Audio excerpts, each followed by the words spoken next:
I just got to walk through a whole pride event in Baltimore the other day. I don't know if you caught my story. I was going out to the Vauxhall to support my friend Stephanie Elizabeth in her one woman show written and directed by Nicole Morgan called Hey Girl Hey. Now, I've been to this theater before. I performed at this theater. Every time I go there to park, I'm no further than half a block away. So I'm thinking this is going to be the same deal. Mm-mm. My GPS warned me that the street was blocked off. Okay.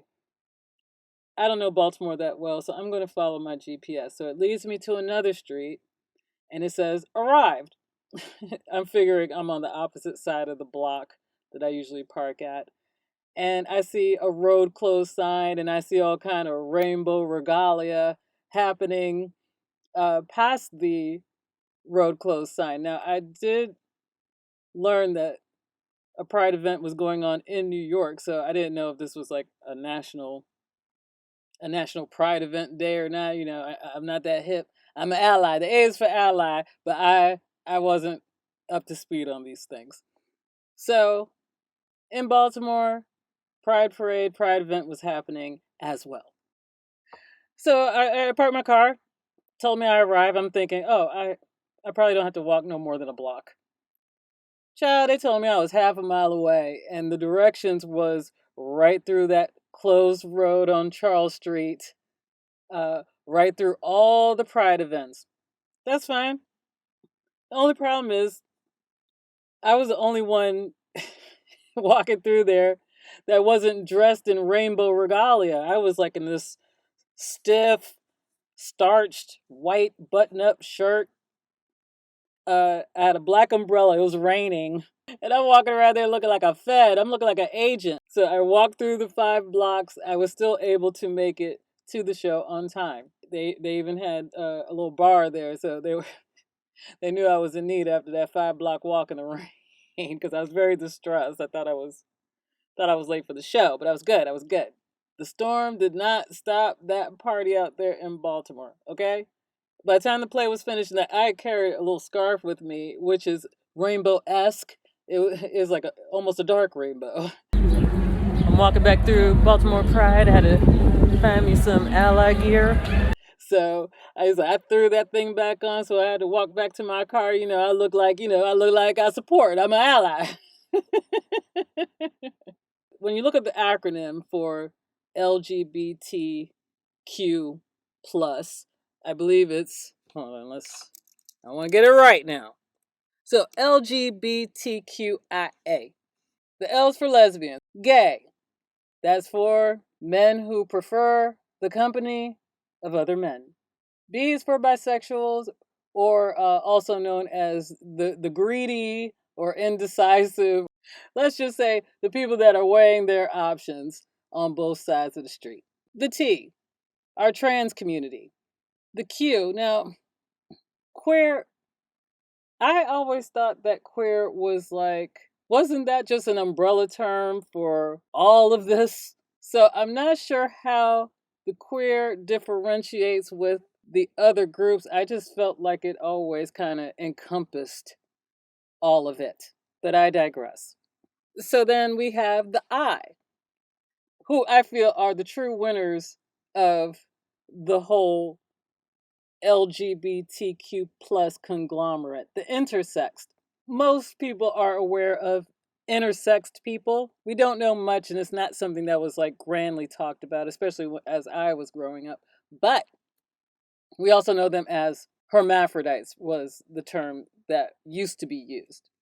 And that's for people who have both male and female sex organs. To me, I feel like they're the winners because before, if a child was born into this world intersexed, I feel like the parents felt pressure either probably upon themselves to choose to fix this child and to pick a sex and to turn the child into either male or female completely, because as they grow up you don't know how those hormones are going to kick in, and so then you could choose for your child to be a girl, and then when the testosterone starts kicking in and during puberty, all kind of things could be happening to steer them towards a more masculine way, or vice versa. So to me, now that there's this awareness, parents aren't pressured to turn their child into one or the other. They can let the child exist as is. People are more aware and accepting of an intersex child, an intersex person in this world to be and to thrive and to grow as they are. And then at a certain point, they individually can choose for themselves which direction they want to go. If any, they may want to stay as is. I feel like they are the winners out of the whole rainbow crew. Now, the A's. Let's talk A's. Now, when I looked up what the A stood for, first I assumed asexual. And then I wondered, why are the asexuals included under this umbrella of the LGBTQIA? I mean, you're not doing anything. Who is oppressing you for not having sex with anybody? Are nuns and monks and priests included in this? In these A's? Or does that make them automatically a part of the LGBTQIA? And if so, how do they feel about it? Maybe this could be the bridge over troubled waters between religion and sexuality and differences of the spectrum and all of that. Interesting. We could think about A's. We can think about the A's, the asexuals, as people who have a lifestyle of asexuality. Or are we talking about people who are physically asexual? Once upon a time, I was watching an episode of, I believe it was the Montel Williams talk show. It was a daytime talk show. And they had an individual there by the name of Toby. And Toby was, I'm not sure if this person is still alive, but so that's why I say was. This person is an asexual person. This person was born with no sex organs. If I were to describe the looks of this person, I would say look like a 13-year-old Harry Potter with a little bit longer hair. This person was an adult, but had the voice of a boy emerging into adolescence, kind of like my voice.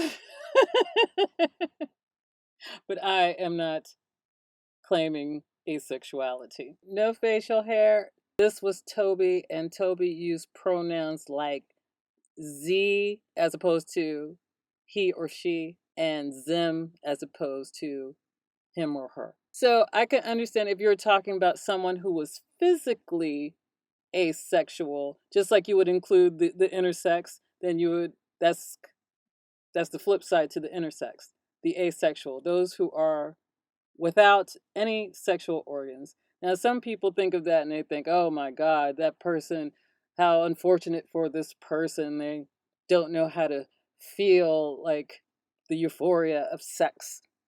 Yes, but then they're also not blinded and doing stupid things for sex either. So it may be more blessing than curse.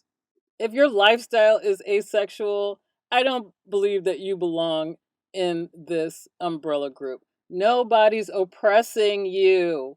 And if the A is for allies, nobody is oppressing you. You don't need credit in this LGBT thing, all right?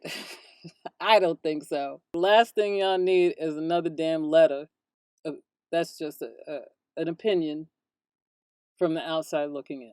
And if you are being oppressed because you're asexual, please add your comments, add your experience. I am a person who loves to learn and be educated and to be informed. But I'm putting the question out here, and maybe people think that this is risky putting the question out here, but it's all in love, creating understanding between all of us different people groups within the society. Now, back to the eyes.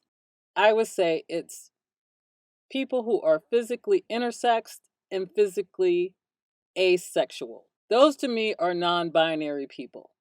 And I don't want to take away from people who are socially non binary as they identify. But what I want to know is, how do people who are physically non binary, people who have both sex organs or none at all, how do you feel if you're watching? How do you feel about people who are socially non binary, who identify, even though they came in as one specific physical sex, male or female? How do you feel about them taking on that identity of being non binary? Do you feel good about it? Like, I have more people on my team, more people on my crew, more people who understand me? Or do you feel like it's appropriation? They want your rhythm, but they ain't got your blues.